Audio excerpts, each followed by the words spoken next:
Lincoln, why are we having the meeting at 10 o'clock? Correct. And where else we got to go tonight? Huh?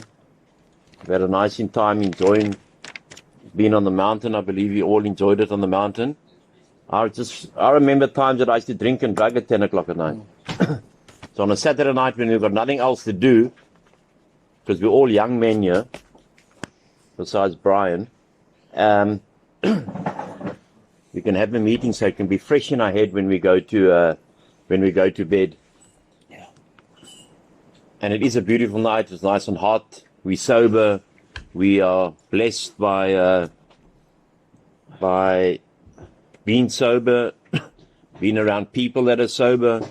No one's looking for us. No one's out hunting us. We didn't damage anything. We didn't break anything. We didn't steal anything. We didn't beat our wives up or our girlfriends up. But most of the time, this disease is the disease of loneliness as well. It can be the disease of we say it's cunning, it's baffling, it's powerful, but it's also a very lonely disease, and we make it lonely. And it's a lonely business that we were in alcoholism and drug addiction. Now we're all in this. Maybe it's a general nature thing for people, but we basically want to be in charge of the situation at all stages, at all times. We want to say what time this is going to be, what time this is be. Last night, myself and Graham went to bed at about 1 o'clock. After the whole day with the guy, trying to get him organized in Johannesburg. We were up early this morning. By 7:30, we were downstairs waiting for the guy again. So there was no going out or going to the shops or going anywhere. Because we went on there on a mission to go and carry the message. And when you go and carry the message, you must have a message to carry. It's no use going there and you're going to go talk of nonsense, or you're going to go talk about rugby, or you're going to go talk about something that is irrelevant. You have to go there with the experience of that we've been there. And we don't have to be proud to say that we've been there, but to give other people hope in that. I'm still hearing a lot of comebacks from outside. You guys are discussing things amongst yourselves. If I hear the 28-day rehab again, then you must all go to the 28-day rehab. That's important. I don't want to hear that again on this phone. Because if blood comes on anyone who leaves here, it's on your hands. It's not on my hands. I don't do medical aid rehab, man. Because we can look at ourselves and think, okay, if I had 28 days or 21 days, I'm not here to play recovery, man. We're here to get well so we can go out and become decent members of society. That we can go out there and become decent sons again. That we can go out there and become decent fathers again. That we can go out there and lead the home again. We can become decent children to our parents that are getting slightly older. And if anything happens to us or happens to them, that they will be, know that they will be looked after, not by a son that is on drugs or a son that is on alcohol, but a son that is sober to look after them. Yes. We can't just, this is a one day at a time program, because it's not an alcoholic thing or an addict thing to have a one day at a time program. We got a one day at a time life. We got a 1 second at a time life. Here today, gone tomorrow. Yeah. Every human being on this earth has got a 1 moment or a 1 day at a time life. So we don't have to, us as alcoholics and addicts can't claim that. Everything's just for today. Just for today, I want to do this. Hopefully we get through it. Graham and I were talking on the plane this afternoon, and we were talking about the baseball player that died, billionaire that died, had all the money. Where's the kroon now? And it says it quite clearly in the Lord's Prayer, just for today. Give me my daily bread. So we're thinking ahead of 4 months or 6 months, and that's why I talked about the 28-day rehabs. Now, they do not work. And I've got more than enough evidence. I can write books on it. Because we need to change our lifestyle. And we need to change our minds. And So it was lonely for us, even though we were surrounded by our loved ones. When we were drugging and drinking, or let me say when I was drugging and drinking, the loved ones were around there, but it was still lonely. Because they knew what we were doing, they knew what we were doing. And it became, let's see who can walk on the most eggshells around each other. That's when we kept our parents hostage. That's when we realized, hey, hold it. If you've got a mother and a father, I'm going to get mommy on my side.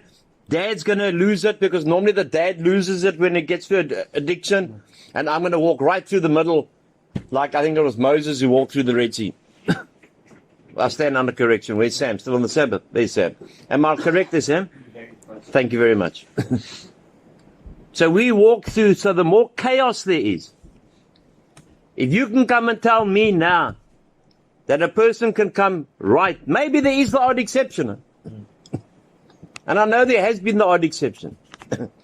But from the guys that are here now, and it's a lovely group we got here now, to come from 1 day to 28 days and you tell me that you have recovered or in recovery, and you've worked the 12 steps of recovery, then you're actually taking me for a fool. I've worked this 12 steps hundreds of times. And then it's not only that, I'm not saying that Gareth about you badly, but that 28-day crap cannot infiltrate my farm. We are totally against it. And we've got the medical proof to prove it. And even above the medical proof, proof that we've got to prove it, we've got the people to prove it. Because most of them end up here, or other rehabilitation centers. So that's where the proof lies the proof in the pudding. So we're surrounded by people who loved us, but when our self-will had driven away, that isolation became complete. We commenced to play the big shot in cheap barrooms or cheap drug dens. When our wallets were loaded, we were the Owens. The chicks were around, the guys were around. The guy will tell you, hey, you're the O. Hey, I've never met the O like you. I'll die for you. I'll die for you. While you're buying the pillar, while you're buying the tuck, while you're buying the heroin, while you're buying the alcohol. But when the wallet gets empty, he goes to another place. Yeah.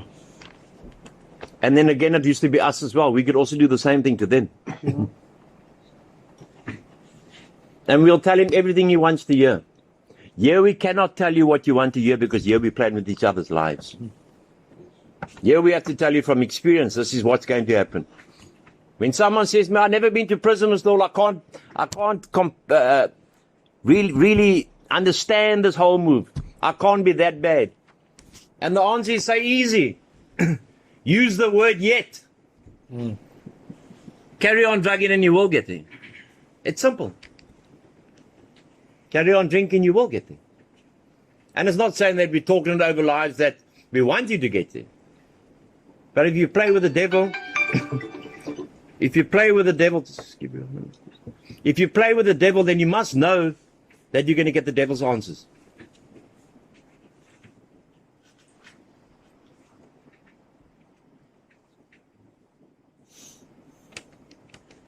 How many times did we depend on the charity of others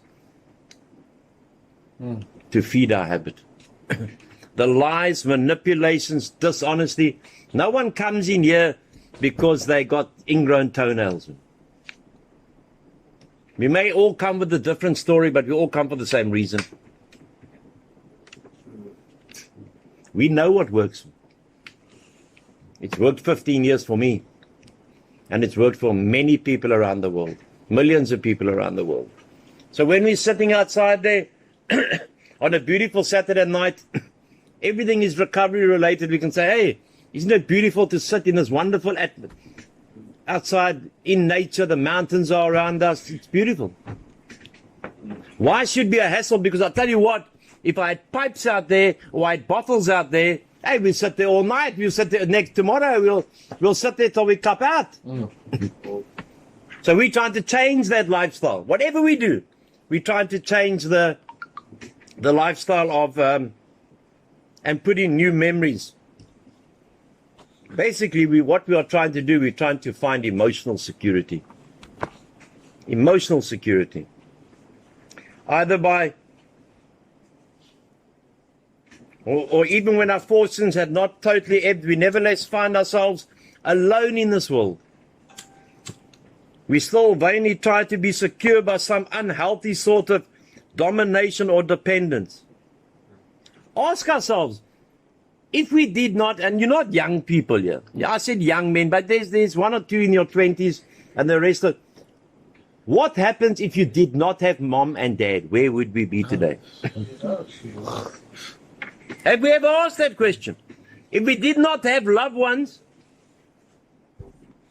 Because when you are in the drugging world and when you are in the drinking world, when you go to a bra and you say to him, can I sleep over? Yeah, 1 night, 2 nights, bro. Nothing more than that.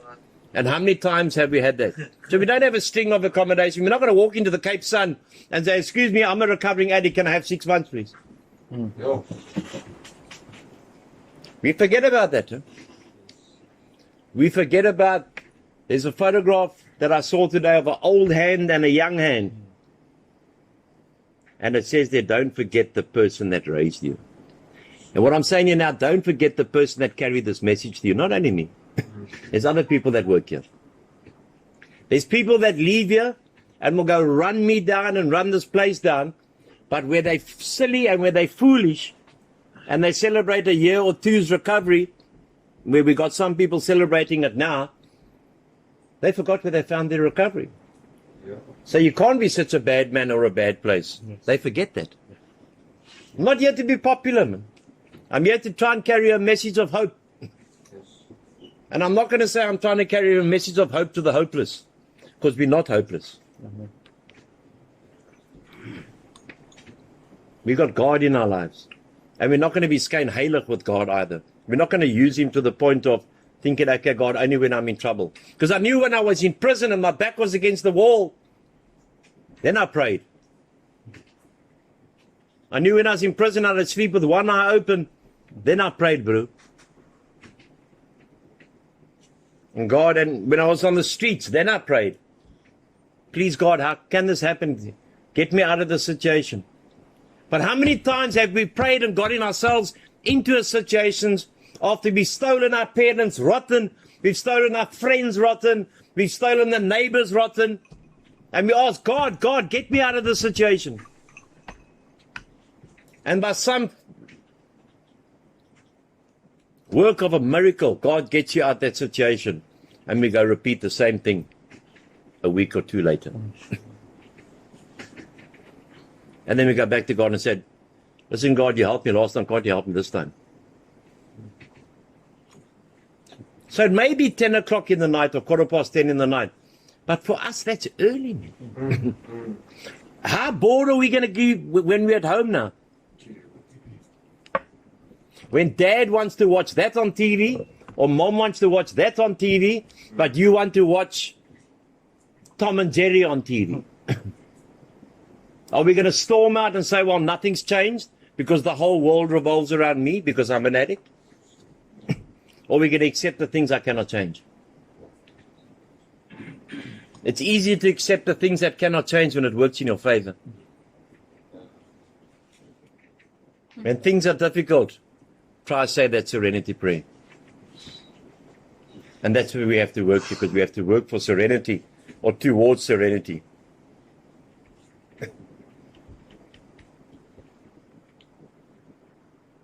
We need to have the right relations with people who understand who we are. That's why having groups like this and having our meetings, we need meetings. When we were in Johannesburg now, there but for the grace of God, I saw where I was. I was sitting on a tarmac speaking, myself and Graham, to a big guy last night. Big guy. His dad couldn't control him, so eventually we got him under control. Not physically, because I think I'd still be, if he hit me, I'd still be flying to Joburg or to Krugersdorp at the moment. That's how big he was, and he's been around. There but for the grace of God, for me, for that man to understand me and Graham, I could not stand in the car park of his friend's house in the complex in Roodepoort. I could not stand and look down on him, because that was me 15 years ago. I had to put my ass onto the tarmac and sit there and talk to him, because I wanted him to understand one thing. I'm just like you, my brother. The only difference between me and you is I'm sober. By the grace of God. He said, I'm sober. Nothing else. Not because you drug. I've got no right. There's a lot of guys here I know who I can joke with and I can talk nonsense with and I can say things to and they laugh with and they're fine. Other people are a bit sensitive, so we leave it. It's like horses for courses. We need to read the situation. I can't look at you, Angus, and say, you've only got, X amount of sobriety. You're not as good as me. Depending on my spiritual condition, I'm 1 or 2 drinks away. I'm 1 drink away, 1 drug away, back to the park bench. So for me, we could easily have said tonight, okay, let's watch another movie, or let's go do this, or let's have the meeting earlier. But where are we going to? Where are we going to? How are we going to? We don't have to be alone anymore. We really don't have to be alone anymore.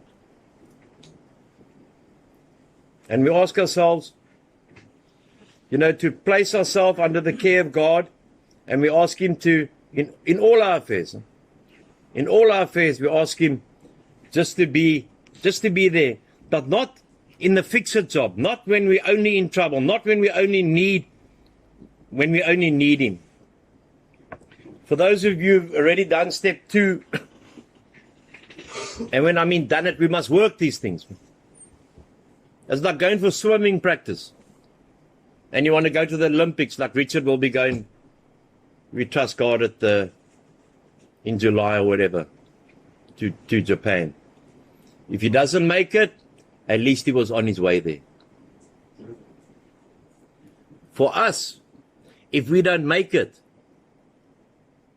where are we on the way to?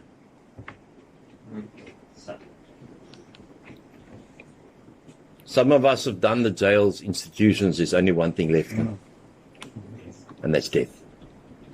And you can throw the argument, hey, but Mr. Hall, everyone's going to die. Yeah, at RAEL, everyone's going to die. And we all have to get our spiritual life right, including me. Because there's only heaven or hell, and we're going to one of them. I want to repeat that. There's only heaven or hell, and we're going to go to one of them. That's why I must get my spiritual life right. I can't one day want to do this and one day want to do that. The spiritual life is what is important. If we're thinking to get cars or to get houses or to get big salary jobs, that is not going to get us eternal life. That is not going to get us eternal life.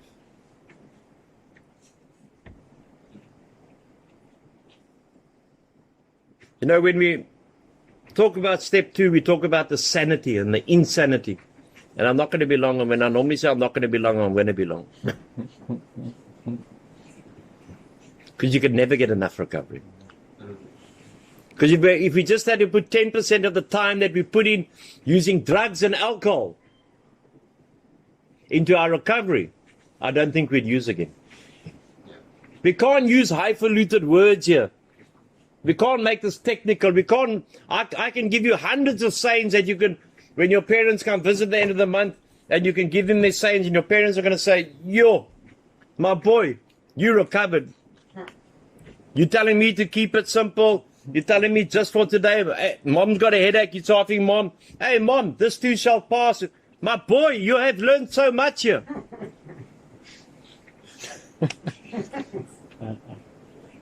Sorry, my boy, I didn't bring you Kentucky. I brought you McDonald's. Let go and let God, Ma. It's fine. Hey? Come on, Oaksman. It's like trying to... Recovery is a very easy thing to read, because once you've read it, so you can use all those terms. We can use those terms. Stick with the winners. Hey, Mom, I'm sticking with the winners. You see Gladwin there, he's one of the winners, Mom. Mom doesn't know Gladwin from a bar of soap, but he looks decent. He's well dressed. It's visiting weekend. There's women coming here, so he thinks, hey, let me try and see if I can show off a bit. So what actually happens is, we get to a point of the cigarette or the lighter. Now, I've been in a prison situation where I held the cigarette, and in a cell opposite me, I was in a single cell then. No, I lied to you. There were 3 of us in a tank. Not tank, but in a tank. And I won't even say it was as big as your tank, because it wasn't. And there were 2 policemen and me. And they were there for, I don't know what their crime was, but anyway, I can't remember. Irrelevant. So me and this RP across the road, we both got the same home address, courtesy of the state. So they paid for us. But the only problem, it's not like going to the Cape Sun, because you can't go out with the keys. You don't have the keys. We only know, and I only found out then, what freedom was all about. Freedom to me was all about when it was taken away from me. That's when I found out what freedom was like. No, going, like me as well, you go to Mom's fridge, open it up, go into the cupboards, open it up, I want a frit now, then I'm going to eat this, I'm going to take this. You know why? Because the world revolves around us when we're using. And then we got the munchies at 2 o'clock in the morning. Hey, now I want to fry eggs, I want to do this. Mom and Dad are shouting at each other in the bedroom. The whole house is in turmoil. The devil is in charge. Chaos. So step 2 with the insanity. And like we said the other night, a lot of us have done a lot of insane things. And we did it. And hopefully we can get to that point to forgive ourselves. And then realize that we're not bad people. None of us sitting here. Everyone here, I love you unconditionally. I don't have to like you. But I don't dislike anyone. You dislike yourself. If you can't take rules and correction, you haven't drugged enough. How far and how willing are we to go to find our sobriety? My sobriety does not depend if I have breakfast at 9 o'clock in the morning. I normally eat about 12 o'clock. I had supper now, 10 o'clock, just before you came in. I had a roll that Lee J made me. Yes. Very nice of him. Joni made me coffee, tea. What does my sobriety depend on? How far am I willing to go? But how far was I willing to go to get hookers? How far was I willing to go and walk to get my drugs? How far was I willing to go to get to trance parties? How far was I willing to go find money for my drugs?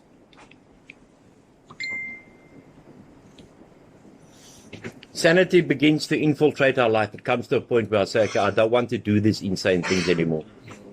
I don't want to beat my mother up. Because it's not the person beating. You must always realize in addiction recovery. That's why in a lot of rehabs, we're not going to run rehabs down because we're not in it. It's not our right to run them down. But if they're not giving you the Bible and they're not giving you the gospel, they're not giving you much of an option. Because if we say we're separating the sin from the sinner, then we must know about the sin and the sinner. So it's not us doing that. It's the drug. The drug causes us to do wild things. I could sing that song, Wild Thing. Wild Thing and My Way used to be the songs I sang at karaoke. But I'd only sing karaoke right at the end, when most of the people had left. Even when I was drunk. And when I sang My Way, I started crying because I could remember the words, but I was a bit out of tune. Because I wasn't in a position to sing. So I didn't get a contract at Warner Brothers. We can't say upon what occasion or what day we came to believe in God. We can't go to battle with the devil and God. And this is not a Bible punching rehabilitation center. This is a lifestyle center. You saw how many lighties were here today. We got a little baba of 6 weeks old here today. I never in my wildest dreams thought when Graham came in here 4.5 years ago, his little baba is going to be sleeping on my farm. Or going to my mother today. And lying next to my mother in that bed. That made her day. And rubbing that little baba's feet, and I think, yo, that's what you must have done to me, Mom.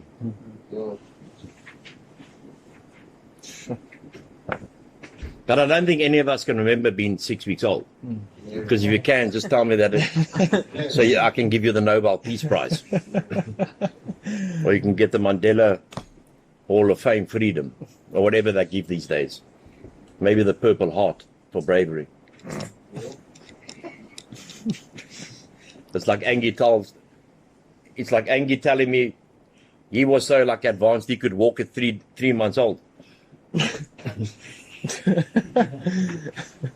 And go to the toilet on his own. Guys, we must not be insane, man. A lot of our stories are insanity, but a lot of our stories are insanity plus. We turn up the stereo. We turn up the stories of the still suffering addict who's in recovery next to us thinks we're cool. If you've rolled 10 cars and I've rolled 8 cars, I'm better than you. Doesn't work that way, guys. Doesn't work that way. We want to become ourselves anymore. We don't want to become the actor in the show. Because how many times have we put on this mask and we one mask to our parents, we one mask to our girlfriend, we one mask to our loved ones, we one mask to our employees, and eventually you get so confused you don't know what mask you're wearing.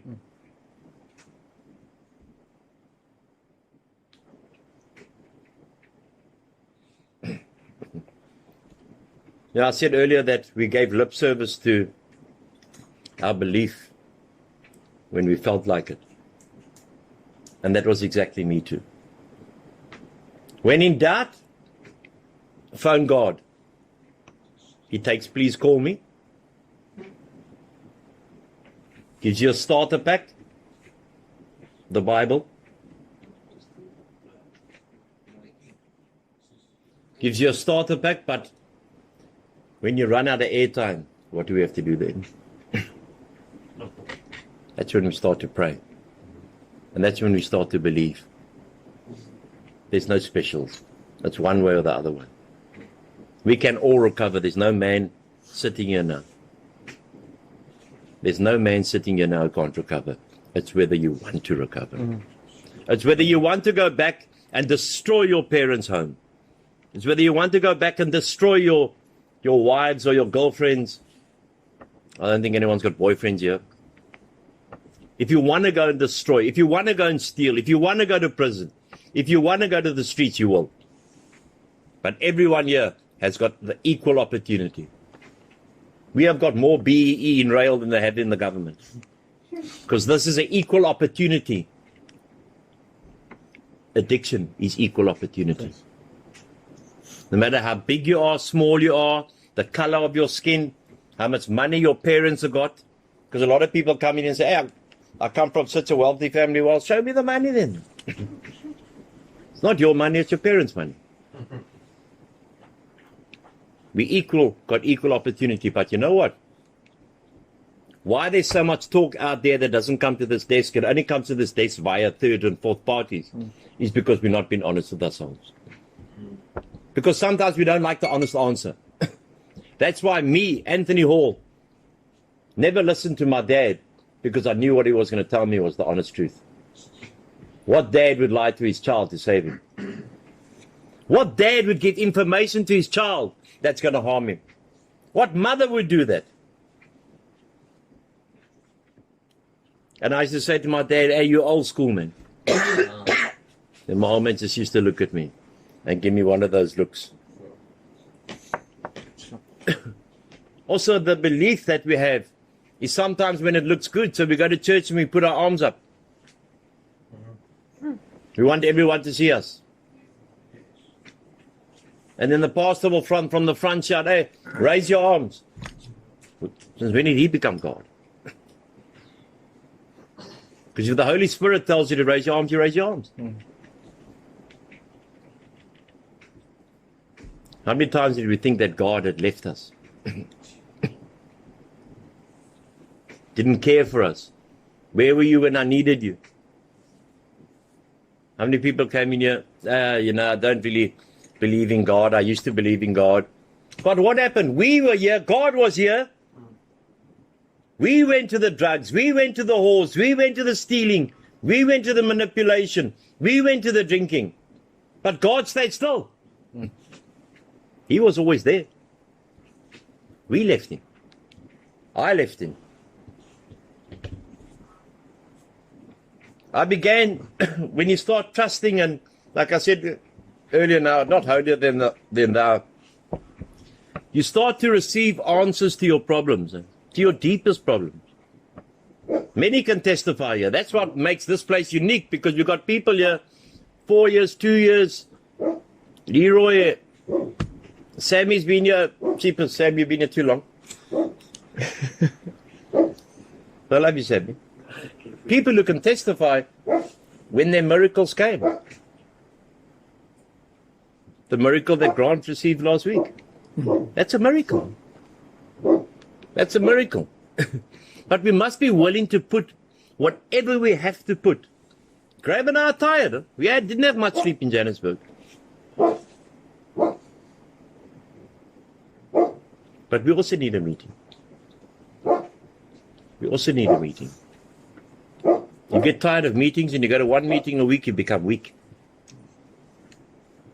And that's what happens. We start when we leave here, we go to church, and then after that we think, no, well, Sunday's the only day that I can sleep in. Why go to church? Then Tuesday comes for the meeting, I will do it next Tuesday. The next Tuesday.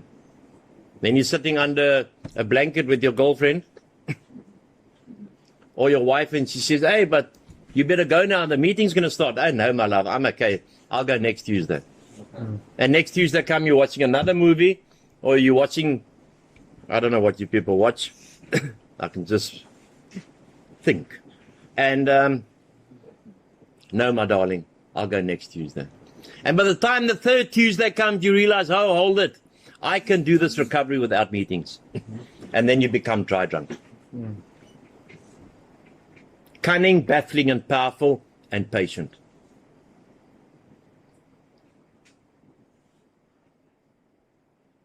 Sometimes we get our answers at the most unusual times.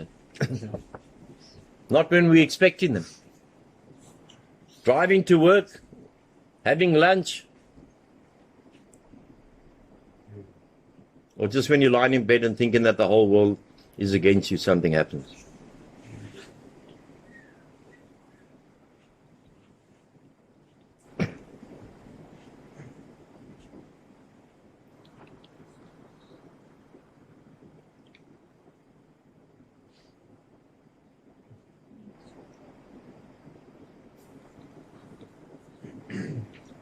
Sorry.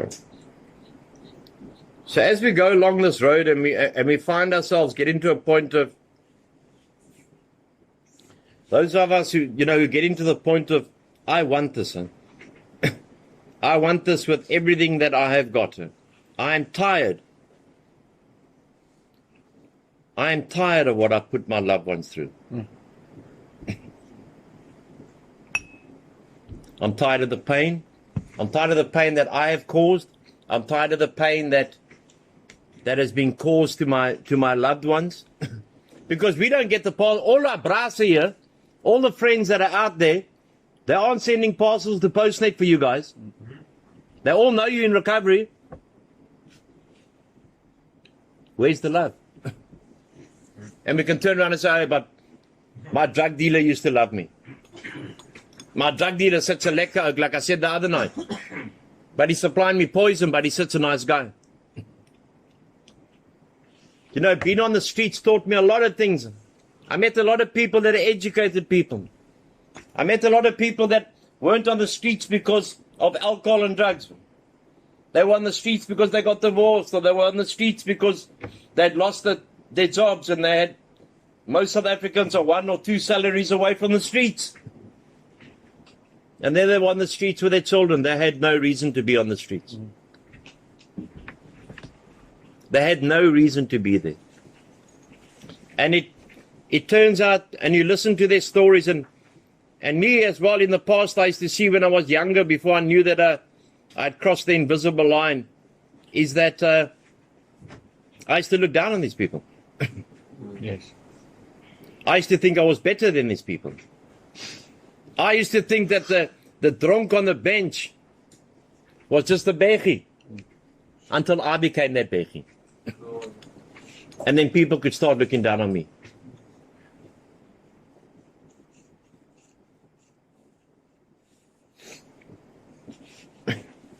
And then showing others who suffer how we were given help is the very thing which makes life seem so worthwhile to us now. Doesn't life feel like it's getting slowly but surely it's getting better? Huh? We're not on the Concorde. Huh? You know what happened to the Concorde? The Concorde doesn't fly anymore. But it was the quickest aeroplane in the world. Yes. I remember. Had one little glitch, a bit of smoke, I think it even crashed. They don't make Concordes anymore. It was the Lani plane for the Lani people. Like Gladwin. Like a sharp nose type of Yeah, shape. he would have flown on the Concorde. Yeah, that different level. Much different level. Yeah, no, big time. You could get to New York in about 4 hours. Super jet. Supersonic.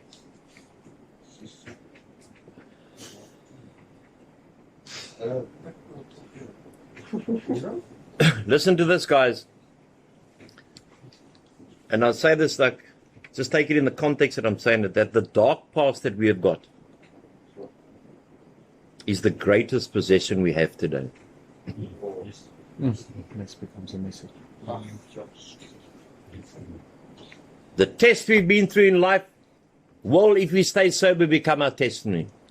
The mess we've been through in our lives will become our message. Message of what? Message of hope to the still suffering alcoholic and addict. Message of hope that we do not need pornography in our lives.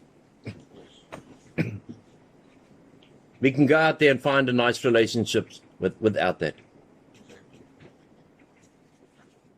Pornography, alcohol, drugs, hookers go hand in hand.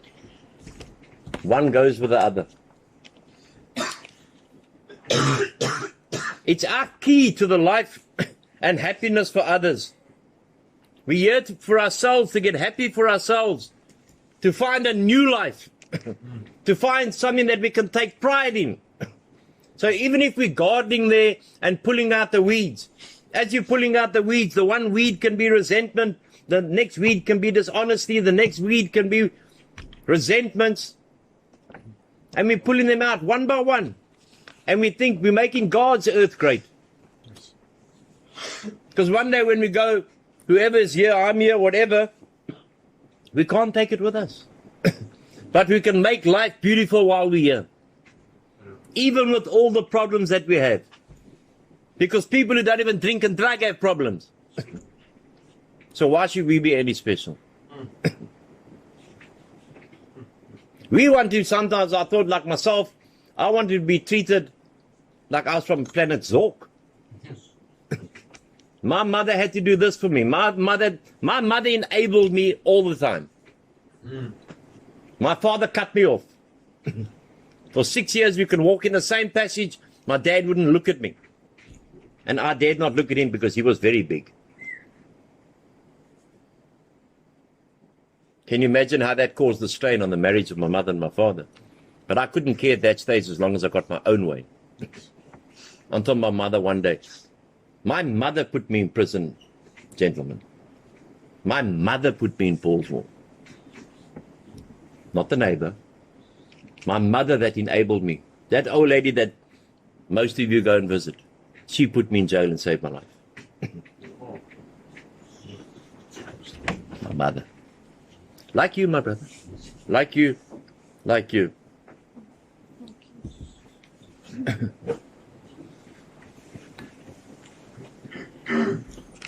can divert her.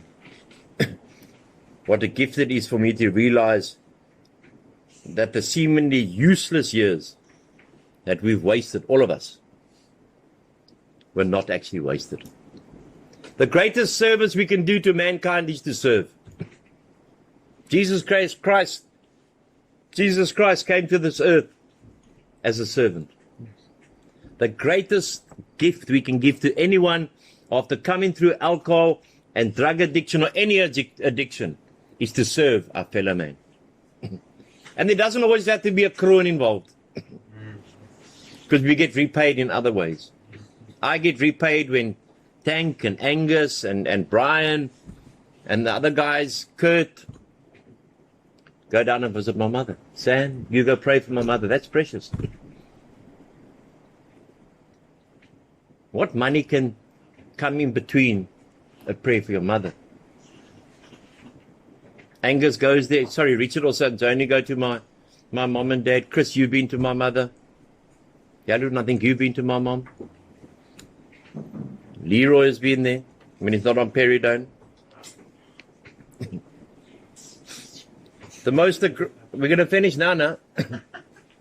The most degrading and humiliating experiences I've had in my life has turned out to be the most powerful tools I've got to help others. Yes. The most horrible things that I've done in my life has turned out to be the most powerful tools to help others. You know, when someone comes and they says they got cancer, I will empathize with them. But I can't give them advice. I can pray for them. But when someone comes to us with a drinking or a drugging or any addiction problem and we've been it, don't give opinion if you've never been down that road. I don't want to hear from someone who's going to come give me opinion on addiction recovery if they haven't walked that road. No disrespect to psychiatrists and psychologists, but let's just leave it there.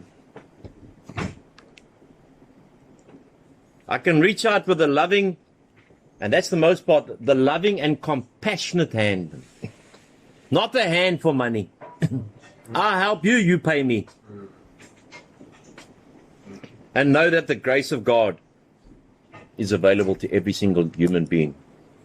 And more importantly, to us sitting here as we want to get sober.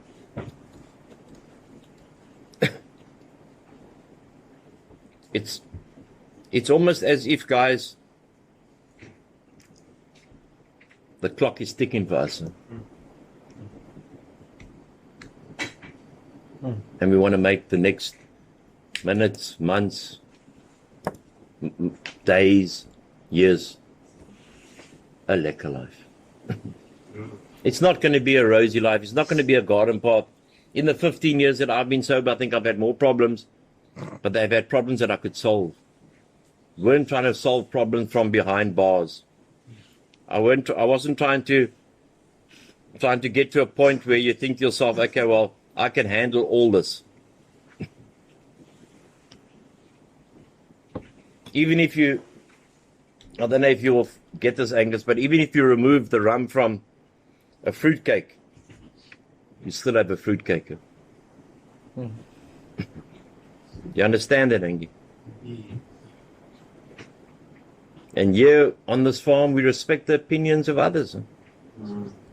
Even, this is where the crux comes in, even when we disagree with them. We can't all have, everyone's got an opinion. All of us have got opinions. But we haven't got the same opinion. So we are going to agree with each other. And sometimes we have to agree to disagree with each other. We can learn to not to get hooked into unhealthy, self-defeating behaviors in relationships. Stop taking people for granted. Controlling behavior. Who's a control freak here? When they're in a relationship, they just control the relationship.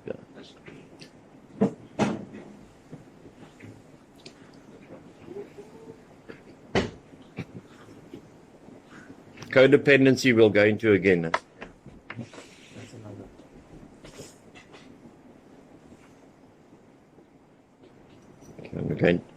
No, I think is finishing it off now. Is here we sit on a Saturday evening, and I don't think there's one of us who really wants to sit here on a Saturday evening. But if you want to save your life, you want to sit here on a Saturday evening. Yeah. Because when we were drugging, Monday was Tuesday, and Tuesday was Friday, and Friday was Sunday. Who cared? As long as I could get my next drug. Every day was Christmas. System. We must believe, guys, that even if you're not seeing the miracle now, don't give up 5 minutes before the miracle. That light at the end of the tunnel is there. And it comes to you. I'm telling you from first-hand experience. I'm not telling you from books. I've been blessed to tour many countries in this world. In my time that I've been sober, in the 15 years I've been sober. Before that, the only time I went overseas was to Robben Island. And that was hectic, bro. Robben Island. Robben Island, because that boat isn't steady, China. Yo. Played rugby on Robben Island. I played cricket on Robben Island. I got sober, and then I started going overseas. Blessed to go there. Blessed to meet people who helped me get this farm. I didn't pay 1 cent for this farm. Others paid it for me. Yet 15 years ago, I was sleeping on a park bench for 2 years. It can only be the grace of God. Amen. It's the grace of God which I can tell you now straight up that I do not give enough attention to. Because the devil keeps us busy, keeps us hastag. So I just want to encourage you guys, to even if I can just again close with the word gratitude, grace, I mean. The G of the gratitude that like-minded people can sit here tonight. Even with Jodie being with us, she's like-minded because she's got a relationship to look after. And the more she knows, the more chance a relationship's got. That's why the RAEL meetings were always open to everyone. Parents, people who wanted to learn. Because what have you got to hide? Nothing. The R is respect. Let's respect ourselves and then respect each other. When we're sitting at the dinner table, eat with your mouth closed. Sit there till another one. You don't have to shovel it down your throat because no one's going to hurry you. Because you're going to eat like that one day in front of a woman. She's going to look at you and say, no, sorry, I'm not going to stick around here. I'm eating the road. And she's going to tell you, I'm going to the toilet, and she's going to go phone an Uber. And if you're ugly, she's going to climb out the toilet window. And she'll even leave a bag. Just to get away. Respect goes a long way. Class and respect you cannot buy. Form is temporary, class is permanent. And we all got class. But give us one drug of any kind, and you see that class disappear. Yes.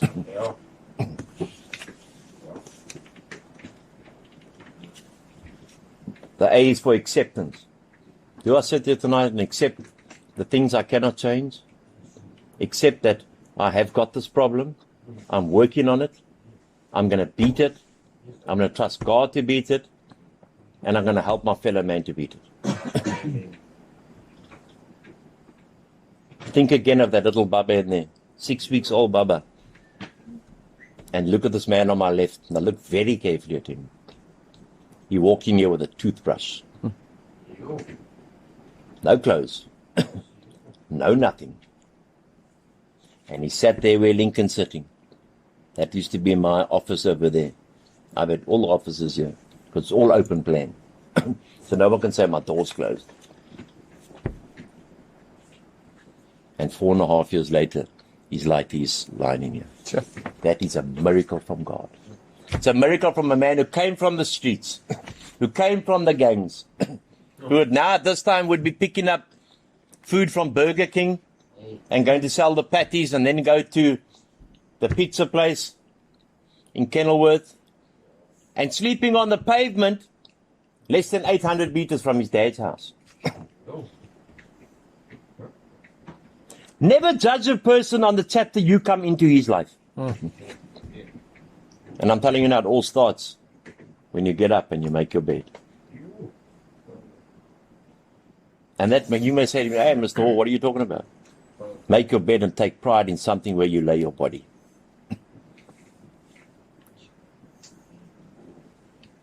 Ever picked up a hookah and then gone to a house and you look at what the sheets look like?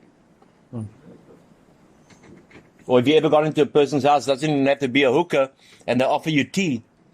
No. And you look around. Graham and I have gone to many interventions. And we walk in and say, Graham, take nothing here, brother. You made it a doctor afterwards. Sure. Do I accept what I've done? The pain and hurt and hell we put our loved ones through. I don't say the pain and the hell and the hurt that you put your loved ones through. I say the pain and hurt and hell that we put our parents through. Because I can't preach or lecture to you if I haven't done it myself. Because then I'm being false. The C is for the courage. Who today has got the courage to change? No matter what age we are, even if we're Brian's age, between 80 and fraught.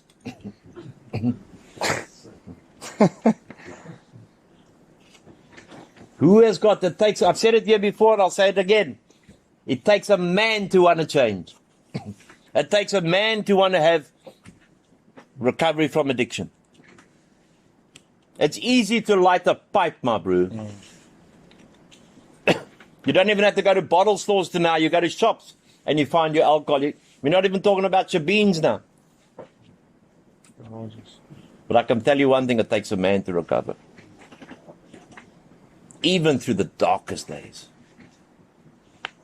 When you feel like yourself, physio, and you think, do I do it now just for do I get through this, or do I know something that, because we do know it, I know something that can numb my pain. Or do we go through situations that used to baffle us, and now because we've got a clear head, we can handle it. I don't need that drug anymore. I've lost the desire to drug.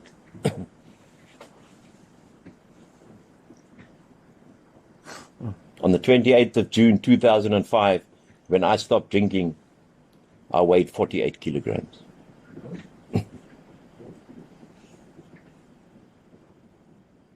And Angie, you know what weighed 20 kilos. Hey, Jamie. I was burnt out, living dead. Like I saw my dad with Alzheimer's, living dead. Like I see my mother now. She's not living dead yet, but she's got no life. She lies in a bed all day. And she loves the visits she gets from you young guys. She loves it. But she lives for. That's all she lives for. That's all my mother lives for. Is our visits. The courage, boys. We had courage to walk down Gympie Street. We had courage to walk at the Hawk. We had courage to walk in Wellington. We had courage to walk in wherever we walk, my brother. Can't we use a bit of that courage to save our lives? That's why I love going to Israel. You can go walk that Valley de Rosa and you see where Jesus walked for me in Hebrew. And look who he called to be his witnesses. Look at their track record. Everyone here has got a powerful message. Everyone here goes out and helps 10 people. That's 10 families saved. That's 10 families the devil hasn't got under control. That's 10 kids reunited and safe with their parents, or with their wives, or with their girlfriends. But how many of us are just going to take this for granted? Well, I'm okay, stuff the rest. Service, service, service is what keeps us sober, by the grace of God. And the E is for empathy. We don't go around crying for addicts. Some of our friends are on the streets tonight. Some of our friends are drugged tonight. Some of our friends may even die tonight. Some of our family members may be on the streets tonight. How many people are selling their bodies tonight for drugs? How many people are scuttling now to get that last money before the dealer runs out or the dealer decides he doesn't want to sell at that time of night? How many people are looking for 10 rand petrol? Do we want to live that life? It's a straight choice between yes or no. You can't be half pregnant in addiction recovery. You're either pregnant or you're not pregnant. Do I want to change? No matter what has happened to us in the past. Am I prepared to forgive myself like I want other people to forgive me? The empathy part is let's pray for our still suffering brothers and sisters. Some of them we don't even know. Actually, let me put it this way. Most of them we don't even know. While we are fortunate to sit here at 10:30 and be sober. What have we got to complain about? Nothing. Okay. Anyone like to say anything?